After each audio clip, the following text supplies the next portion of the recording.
Hey crafters, this is Paulette. We are continuing our series on the name tags for card class. This month we are doing March. I'm trying to get this in the time allotted for the video, so I've already pre-stamped everything.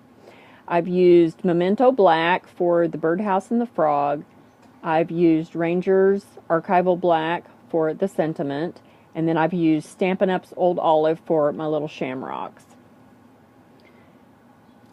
These fit into these little name badges from at the office. You get a package of 12 for a couple dollars at Walmart. And then the clips come separately. You pay a couple dollars for 12 of those. And they just make a really cute little thing. So let's get started. I'm going to be using the Bic Mark It. They're an alcohol marker. And then we're going to use this Adirondack Alcohol Blending Solution. I've put it in this large refillable alcohol ink pen, and it acts very much like a Copic blender pen. Do be careful though. I got a lot of this on my hands last night, and I was working with it on my hands for about 2 hours. I filled my pen and spilled some over on each end and got it on my paper and absorbed that, and it caused me an allergic reaction. So if you're super sensitive, just be careful. You know, if you get it on your hands, go wash your hands. Don't work with it on your hands. So let's get started. Once you get a couple of these that you are happy with, I just keep them out here for inspiration so that I can look at them.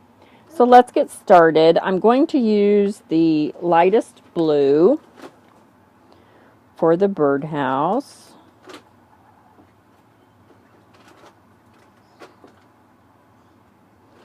And just really fast coloring, basically. Not worrying too much.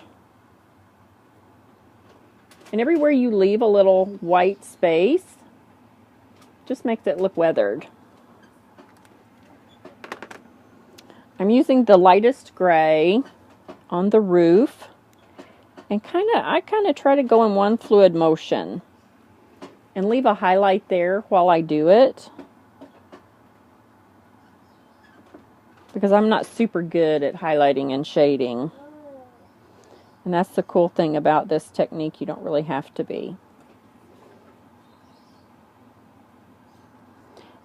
Oh, I needed to do the little post in that gray as well. Then I'm doing the pole in this kind of muted blue.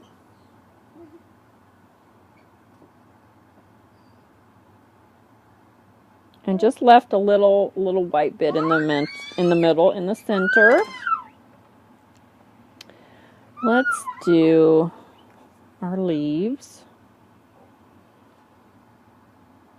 Don't be afraid to turn your work. Turn your work however it's comfortable for your hand.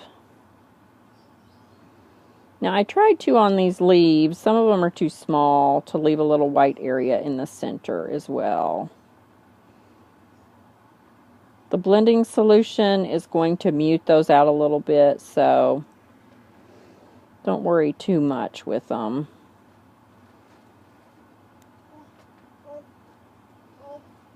My helper has found the trash can. No, please. Here. Okay, I'm going to do a little bit of yellow on my frog, which will be the highlight in the end, but I have to do it now. I'm not very artistic. I would call myself creative, but I'm not very artistic. And then across the feet. So I just kind of do, from watching people and learning, just kind of do what I think is good.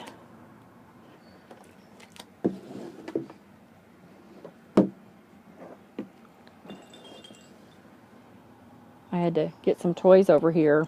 Okay. Around the eyes.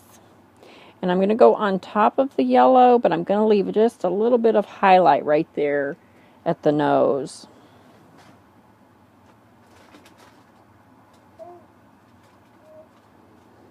Oh, and I missed. I was supposed to put one little bit of yellow right here.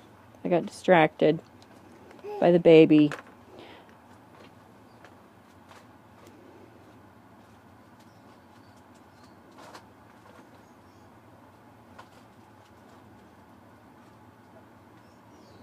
And then a little bit across the feet, kind of leaving the toes a little bit yellow.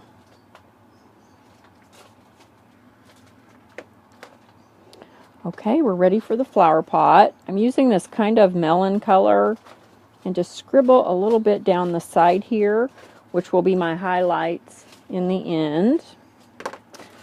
And then the orange around the perimeter.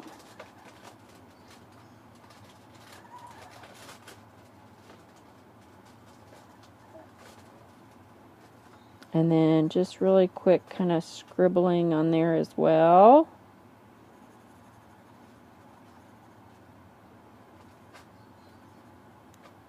And everywhere you leave a little bit of white ends up looking like a little bit of wear. And then for the last color, we're using this red all the way around the rim, under the rim, down the sides and across the bottom. And then if you look at the stamp, I'm going to get some white in there. The artist has already put some hash marks on here. So that is where we are going to put all of the red. So just drawing across just in straight lines all these places where those little hash marks are. And then when we use the blender pen, it will kind of meld all of that together. Okay, I think we've got everything. We're ready for the blender pen. I like to do it on a piece of scrap paper because it does bleed through. You can see here on my scratch paper, here's where the flower pot has bled through while I was doing these. I'm going to use the really thick end for the flower pot. And it just kind of dissolves the ink. It's really cool. I love the effect that it gives.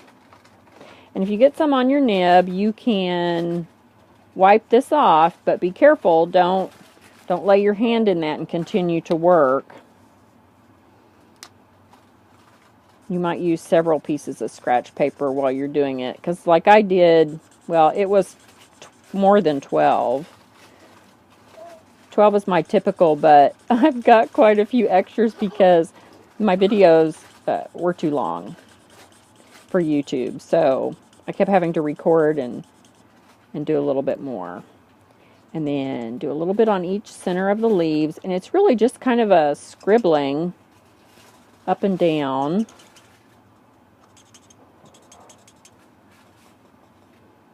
And then the magic just happens as you continue to go. I've got a little bit on the tip of that one. Now I'm going to go right up and down the seam for the siding of the birdhouse. And then we have to do the frog.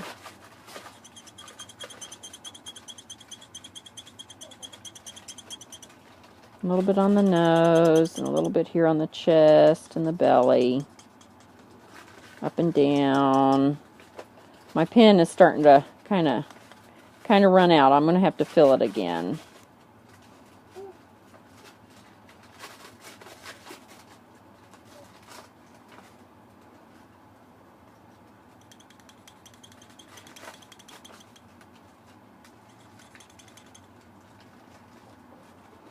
And then I need to do my little mound for the frog.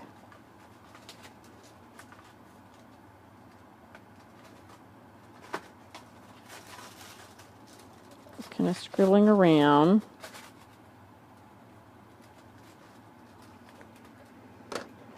And then we'll use, there's still quite a bit of ink here in this big nib, so we'll just use it.